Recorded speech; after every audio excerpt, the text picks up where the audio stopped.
गरुड़ का कश्यप जी से मिलना, उनकी प्रार्थना से वालखिल्य ऋषियों का शाखा छोड़कर तप के लिए प्रस्थान और गरुड़ का निर्जन पर्वत पर उस शाखा को छोड़ना।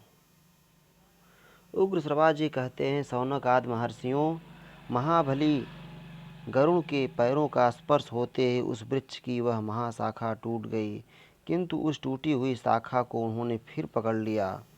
उस महाशाखा को तोड़कर गरुड़ मुस्कुराते हुए उसकी ओर देखने लगे। इतने ही में उनकी दृष्टि वालखिल्य नाम वाले महर्षियों पर पड़ी, जो नीचे मुँह किए उसी शाखा में लटक रहे थे। तपस्या में तत्पर हुए उन ब्रह्मर्षियों को वट की शाखा में लटकते देख गरुड़ ने सोचा, इसमें ऋषि लटक रहे हैं, मेरे द्वारा इनका वध न हो जाए। यह गिरती हुई शाखा इन ऋषियों का अवश्य वध कर डालेगी। यह विचार कर वीरवर पक्षीराज गरुड़ ने हाथी और कछुए को तो अपने पंजों से दृढ़तापूर्वक पकड़ लिया और उन महर्षियों के विनाश के भय से झटपट वह शाखा अपनी चोंच में ले ली। उन मुनियों की रक्षा के लिए ही गरुड़ ने ऐसा अद्भुत पराक्रम किया था, जिसे देवता भी नहीं कर सकते थे। गरुड़ का ऐसा अलौकिक कर्म देखकर वे महर्षि आश्चर्य से चकित हो उठे। उनके हृदय में कंप छा गया और उन्होंने उस महान पक्षी का नाम इस प्रकार रखा। उनके गरुड़ नाम की व्युत्पत्ति इस प्रकार की, ये आकाश में विचरने वाले सर्पभोजी पक्षीराज भारी भार लेकर उड़े हैं, इसलिए गुरूम आदाय उड्डीन इति गरुड़ः। इस व्युत्पत्ति के अनुसार ये गरुड़ कहलाएंगे। तदनंतर गरुड़ अपने पंखों की हवा से बड़े बड़े पर्वतों को कंपित करते हुए धीरे धीरे उड़ने लगे। इस प्रकार वे हाथी और कछुए को साथ लिए हुए ही अनेक देशों में उड़ते फिरे। वालखिल्य ऋषियों के ऊपर दया भाव होने के कारण ही वे कहीं बैठ ना सके और उड़ते उड़ते अनायास ही पर्वत श्रेष्ठ गंधमादन पर जा पहुँचे। वहाँ उन्होंने तपस्या में लगे हुए अपने पिता कश्यप जी को देखा। पिता ने भी अपने पुत्र को देखा। पक्षीराज का स्वरूप दिव्य था। वे तेज पराक्रम और बल से संपन्न तथा मन और वायु के समान वेगशाली थे। उन्हें देखकर पर्वत के शिखर का भान होता था। वे उठे हुए ब्रह्मदंड के समान जान पड़ते थे। उनका स्वरूप ऐसा था जो चिंतन और ध्यान में नहीं आ सकता था। वे समस्त प्राणियों के लिए भय उत्पन्न कर रहे थे। उन्होंने अपने भीतर महान पराक्रम धारण कर रखा था। वे बहुत भयंकर प्रतीत होते थे। जान पड़ता था उनके रूप में स्वयं अग्निदेव प्रकट हो गए हैं। देवता, दानव तथा राक्षस कोई भी ना तो उन्हें दबा सकता था और ना जीत ही सकता था। वे पर्वत शिखरों को विदीर्ण करने और समुद्र के जल को सोख लेने की शक्ति रखते थे।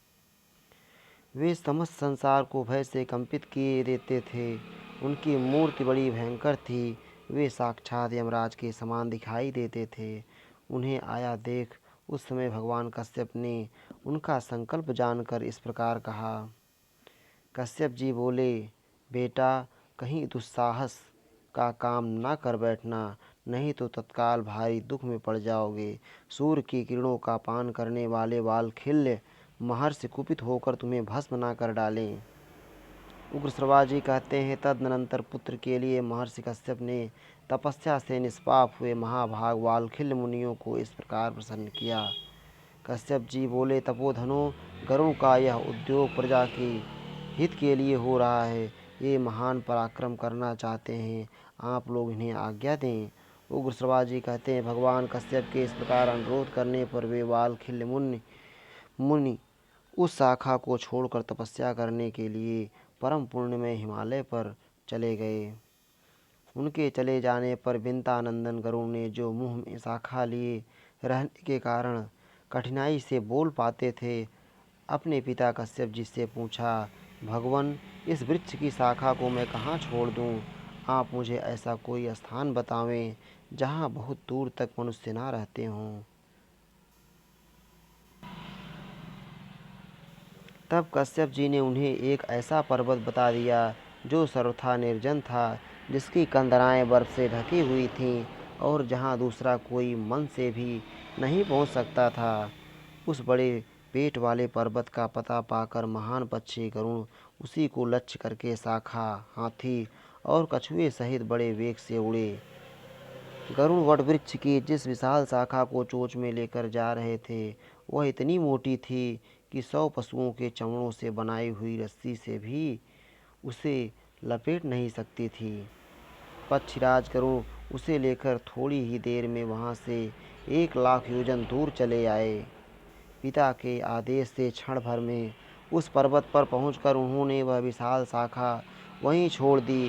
गिरते समय उससे बड़ा भारी शब्द हुआ। वह पर्वतराज उनके पंखों की वायु से आहत होकर कांप उठा।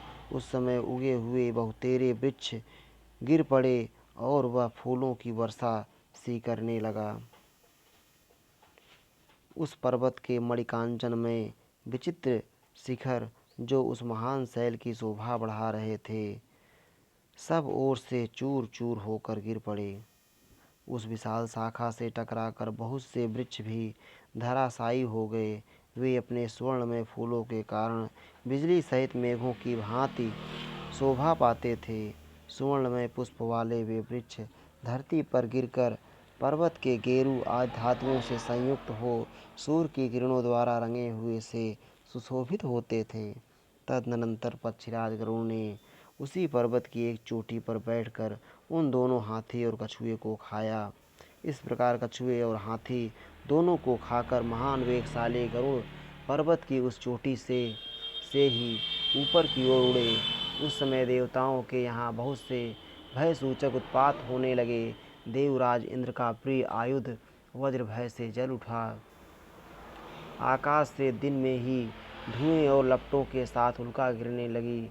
वसु, रुद्र, आदित्य, साध्य, मरुदगण तथा और जो देवता हैं, उन सब के आयुध परस्पर इस प्रकार उपद्रव करने लगे जैसा पहले कभी देखने में नहीं आया था। देवासुर संग्राम के समय भी ऐसी अनहोनी बात नहीं हुई थी। उस समय वज्र की गड़गड़ाहट के साथ बड़े जोर की आंधी उठने लगी।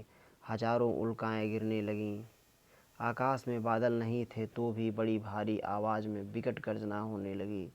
देवताओं के भी देवता पर्जन्य रक्त की वर्षा करने लगे। देवताओं के दिव्य पुष्पहार मुरझा गए, उनके तेज नष्ट होने लगे। उत्पात कालिक बहुत से भयंकर मेघ प्रकट हो अधिक मात्रा में रुधिर की वर्षा करने लगे। बहुत सी धूलें उड़कर देवताओं के मुकुटों को मलिन करने लगीं। ये भयंकर उत्पात देखकर देवताओं सहित इंद्र भय से व्याकुल हो गए और बृहस्पति जी से इस प्रकार बोले। इंद्र ने पूछा, भगवान सहसा ये भयंकर उत्पात क्यों होने लगे हैं? मैं ऐसा कोई शत्रु नहीं देखता जो युद्ध में हम देवताओं का तिरस्कार कर सके।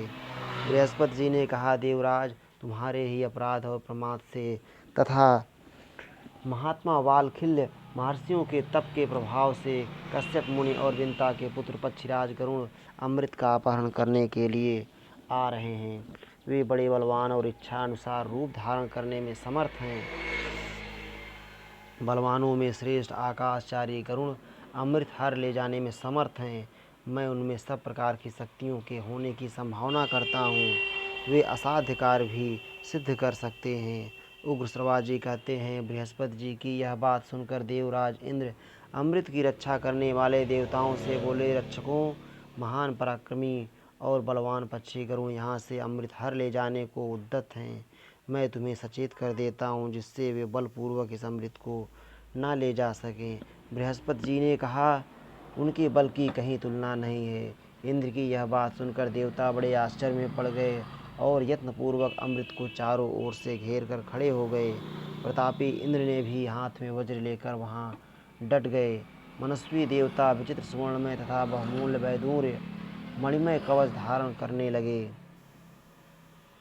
उन्होंने अपने अंगों में यथास्थान मजबूत और चमकीले चमड़े के बने हुए हाथ के मोजे आदि धारण किए। नाना प्रकार के भयंकर अस्त्र शस्त्र भी ले लिए। उन सब आयुधों की धार बहुत तीखी थी।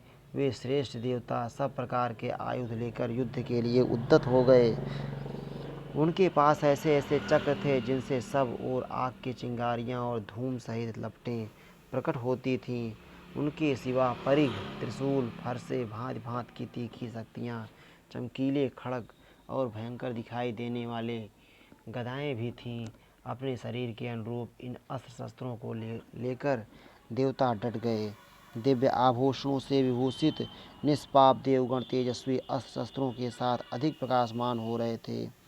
उनके बल, पराक्रम और तेज अनुपम थे, जो असुरों के नगरों का विनाश करने में समर्थ एवं अग्नि के समान देदीप्यमान शरीर से प्रकाशित होने वाले थे। उन्होंने अमृत की रक्षा के लिए अपने मन में दृढ़ निश्चय कर लिया था। इस प्रकार वे तेजस्वी देवता उस श्रेष्ठ समर के लिए तैयार खड़े थे और वह रणांगर लाखों परिघ आदि आयुधों से व्याप्त होकर सूर्य की किरणों द्वारा प्रकाशित एवं टूटकर गिरे हुए दूसरे आकाश के समान सुशोभित हो रहा था। इत श्री महाभारते आदि पर्वणि आस्तिक पर्वणि सौपर्णे त्रिंशो अध्याय। इस प्रकार श्री महाभारत आदि पर्व के अंतर्गत आस्तिक पर्व में गरुड़ चरित्र विषयक तीसरा अध्याय पूरा हुआ। श्री राधा वल्लभ लाल की जय।